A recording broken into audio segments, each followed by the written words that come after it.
November 22nd.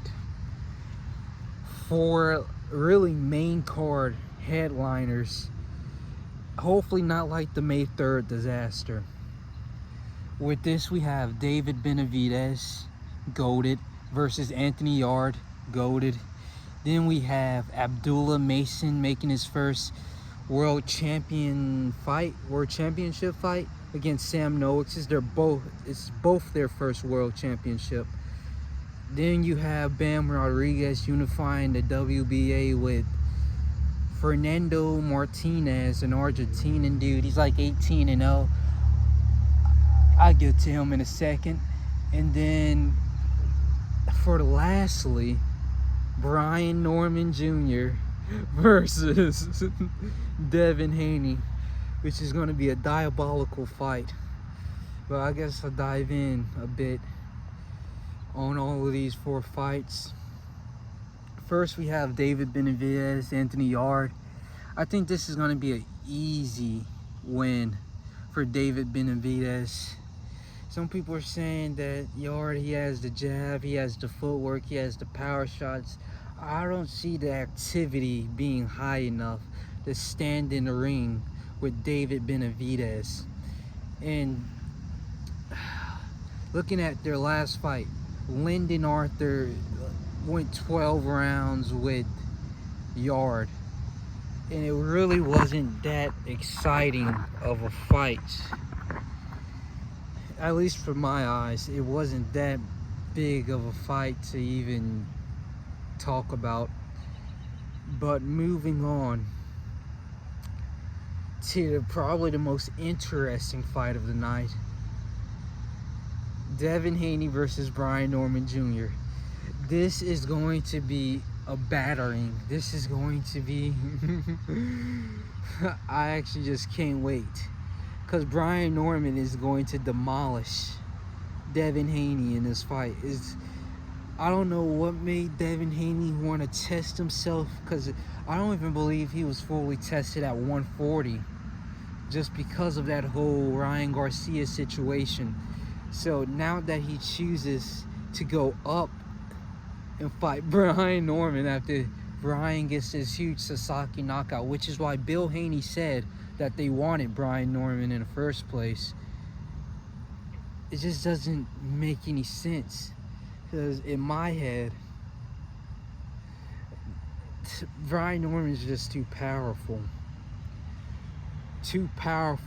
Then he has speed, and then what people are trying to discount, because he hasn't really fought the big names, they're trying to discount his skills in the ring compared to Haney's skills.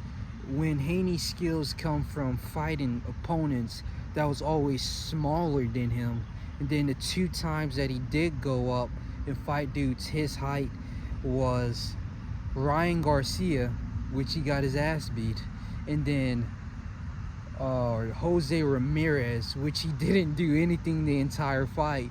He was all, frigid and scared to come and engage with I guess the beast in Jose Ramirez. But moving on, Abdullah Mason versus Sam Noakes. I didn't really know Sammy before this, but he looks like a pretty good fighter. He like a fundamentalist, and honestly, I just see a win for Abdullah.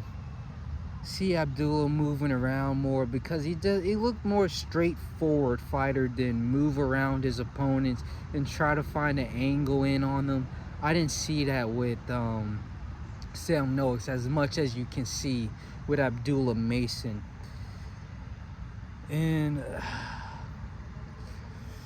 I'll delve in that fight later on once I look at more of Sam Noakes fights, because he didn't really have a big fight until recently.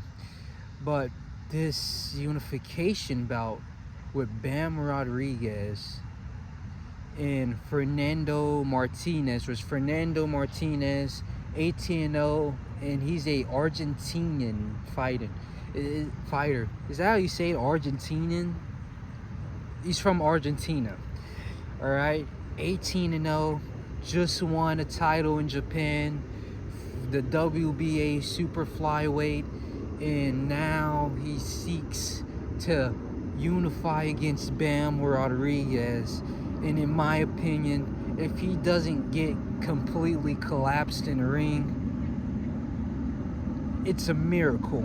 Like, he kind of doesn't really have the defense nor the offense to stay in a ring with a Bam Rodriguez. It looks like their skill level is just that far apart.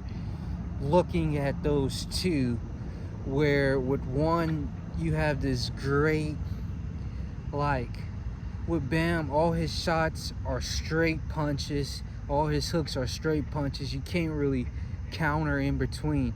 And then if it's not the straight punches getting you, it's the angling around his opponents, so where he kind of surrounds it. And he said that he will, in an interview, Bam Rodriguez, he said that he wanted to copy the footwork of Lomachenko. I don't think he's there yet, but he definitely has like that circling where he can kind of confuse his opponents with where he's going to go and how he's going to land on them. But that fight's in the bag for Bam Rodriguez, an easy walkover. He's going to step on him. And all of this is going down November 22, a month after we get Canelo Crawford. So that's pretty exciting. Boxing's going to be turned. I ain't gonna lie, boxing. Because it's been so dry for the longest. We really haven't had like big fights after big fights. And now we get it. Even this month, we're getting big fights. The month of July, we're going to get a huge July 12th card. And then Daniel Dubois, Usyk.